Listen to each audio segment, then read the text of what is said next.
Ниту гинеколог, ниту стоматолог, ниту пак соодветен стручен кадар. Лицата кои издржуваат казна затвор мака мачат да добијат соодветна здравствена услуга. Алармираат од канцеларијата на Народниот правобранител.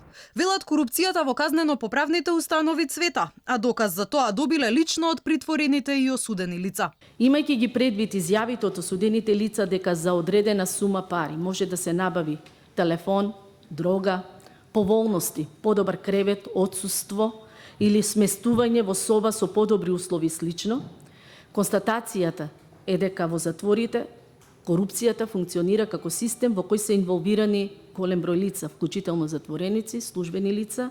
Пратеникот Трајко Димчев пред постојаната анкетна комисија во парламентот истакна дека расте бројот на повратници во затворите, а институциите затаиле во ресоциализација на еднаш веќе притворените лица. Кој ќе ги превоспита и ресоциализира тие луѓе таму, вработените? Дали имаме прво доволно број на вработени? Немаме, констатирам. Дали тие вработени се обучени тоа да го прават? Дали се мотивирани? Дали се стимулирани? Велиме почнуваат да ни бегат. Каде одат и зошто? Зошто не сакаат да работат во овој систем?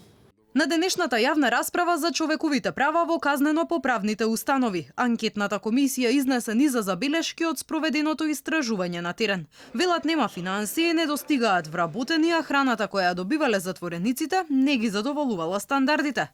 Условите за живот се некојаш неумани и лоши.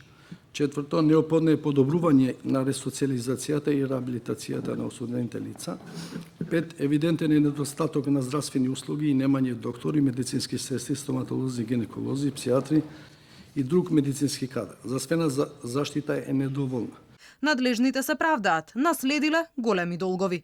Паралелно со процесот на подмирување на овие обврски, по правосилни судски пресуди исплатени се во 2017 31 милиони 600.000 денари, во 2018 58 милиони денари и до 36 оваа година 17 милиони и 700.000 денари на добавувачи и на вработените во казнено-поправните установи кои тужеле.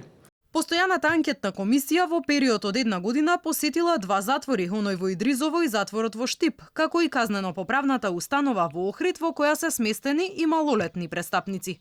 Нивните истражувања покажале дека во овие установи има мал број на вработени, по еден стражар на 80 затвореници, кои работеле прекувремено, а за тоа не биле ниту соодветно платени.